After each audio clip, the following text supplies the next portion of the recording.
guys, welcome back to the channel. Another day of working on the Ranger pickup. I got the motor on the engine stand, getting ready to drop the pan so I can get another pan put on it. Got to change it out, front sump. Ranger uses rear sump, so I have a racing pan that I pulled off of my old turbo motor that I'm probably going to throw on it. It's this guy right here from Kevco. Pretty nice pan. It's got windage tray and baffled doors and trap doors and whatnot. I'm gonna get it cleaned up. A lot of these welds leak, so I'm gonna end up taking the TIG welder I have and I'm gonna run over all these welds and try to get it to seal back up into where it doesn't seep on the very edges of the welds, like you can see right there where it's kind of wept some oil. So yeah. Little update on the valve cover also. It's dry now and it looks just killer. It turned out really good. I'm really impressed. Really like it. Digging it. And also I didn't get parts today for doing the oil pan. I ordered an oil pan gasket, but it didn't show up today. O'Reilly's truck was I guess broke down or something like that, so no oil pan gasket today, which is not a big deal because I still have to fix that oil pan and clean up those welds and stuff. And then today I also ordered up a brand new clutch master cylinder, the line, the throw-out bearing, and the slave cylinder and the tranny, and I ordered a brand new performance clutch for this, so all that will be going in brand new. Hopefully that'll be here next 2-3 days. But for now, we'll get, like I said, we'll get this pan pulled off. I'm really excited and really curious to see if there's any goodies in the bottom end of this motor, considering everything else that it already has. But it probably just gonna stock rods and pistons, but we'll find out here in a few minutes. And then from there, probably we'll get this intake manifold pulled off tonight, so that way I can get this side of the block cleaned up and probably get the motor mount pads cleaned up and bolted onto the motor. And then that'll probably be it for tonight, considering I really don't have a whole lot of parts to work with because there's stuff on the way. But yeah, let's get after it.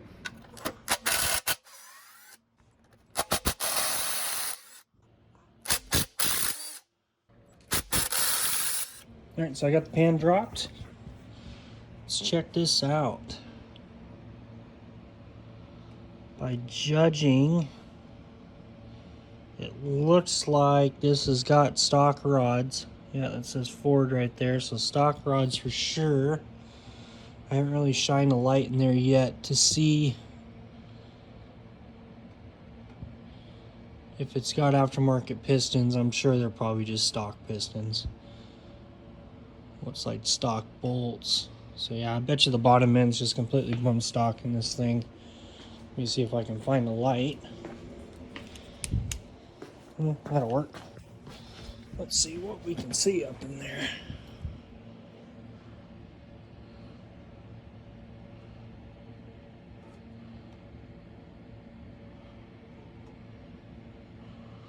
I don't know. I think it might have some pistons in it. Huh. It might have pistons. It's hard to say. I'll do some further investigation and see if I can see any numbers after I flip this motor over. Get a better idea. I'll give you guys an update. A little update. I found a bolt in the pan. It looks like it's the bolt for the oil pump. So there's only one bolt holding this oil pump on. Well, I'm glad I tore the pan off of it, because the other one would have rattled loose. That would have just fell down and out. Huh, odd.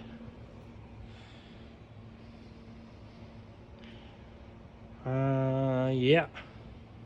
All right, so I got the motor flipped over and I decided to pull a rod and main cap just to see how the bearings looked and everything. So I already got a head start on it, but here's one of the mains.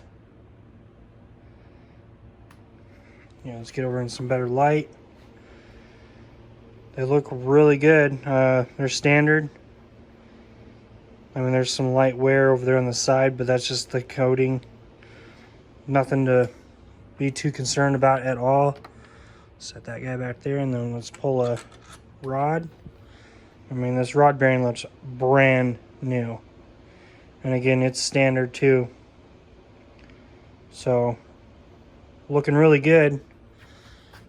Make sure we get this going the right way. So that goes that way. Make sure you line up that tab with the other side of the tab. And it does have a milling oil pump in it. I'm going to run the number to see which one it is. If I remember right, I think the M86C, C is for carbureted, because they do make a different one for EFI. I've learned this in the past. But yeah, I shouldn't need to buy an oil pump for this. Just need to change the pickup tube for that new pan I'm going to put on it.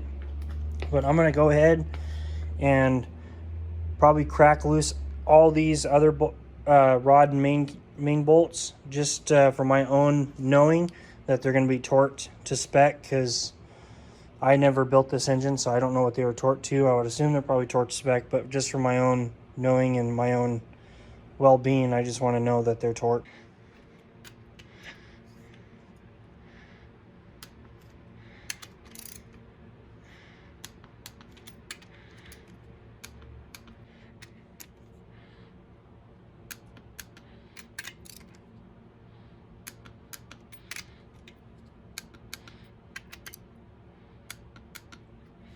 I checked most of the bearings as I went through it, and everything looks brand new.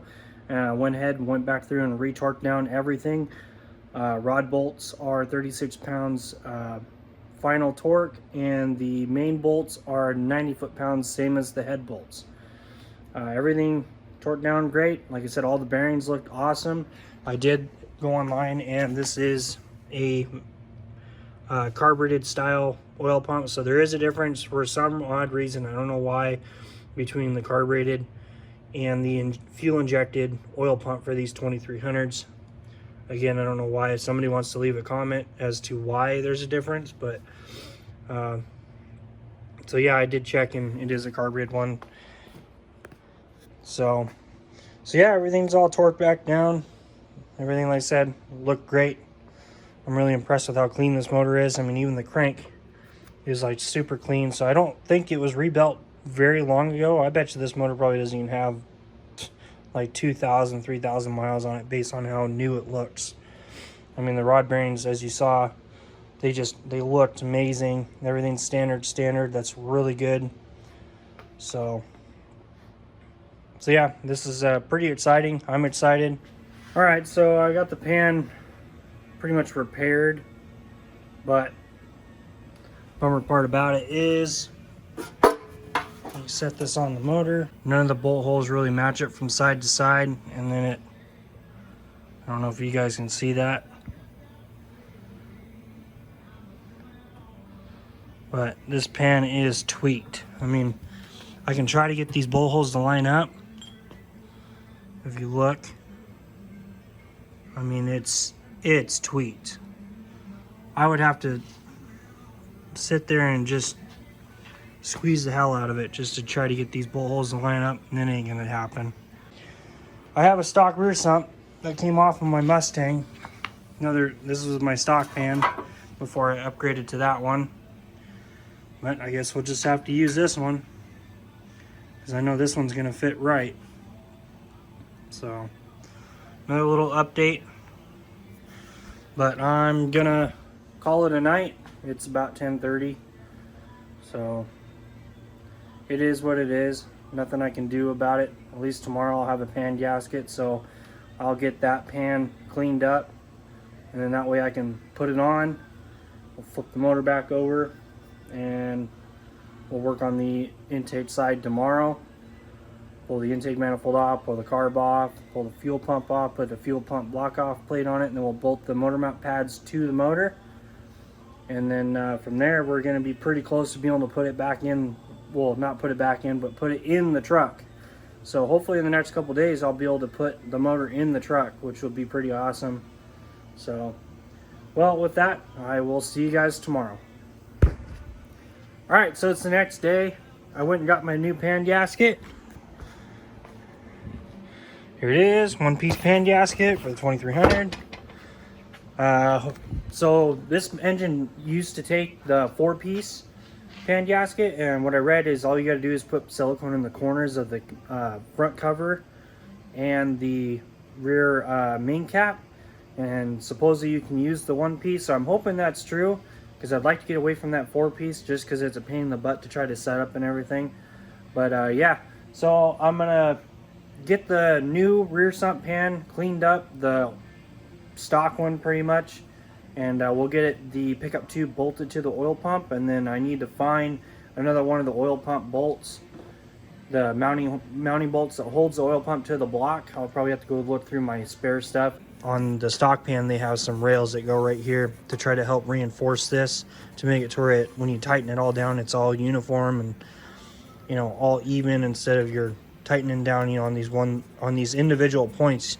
With the rail you're tightening, you know, it's all uniform and everything. So I'll have to go out in the shed and see if I can find those. But yeah, let's get that pan cleaned up wherever I put it. Oh, it's right there. So yeah, we'll get this over, take this over to the gunk tank, and we'll get this thing cleaned up. All right, so I decided I'm gonna throw some paint on this. I'm gonna throw a quick coat of primer on it, and we'll use that same blue paint that we painted the valve cover, just to kind of make it more uniform, just make it look a little nicer.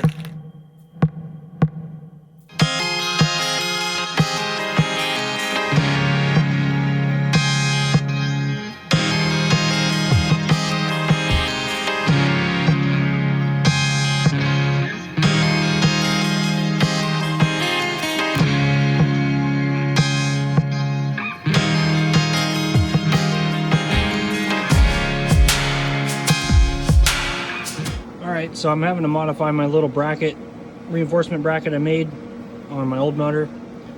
Put it on here and it wasn't sitting flat on this stud, so I could recut it off. And I tigged this up because this was actually starting to crack right here. So before it broke off, I tigged all this up. And now I'm going to put a couple tacks here, and we'll re-weld this onto here to reinforce the pickup tube. So we're having a bunch of fun. Shenanigans at its best.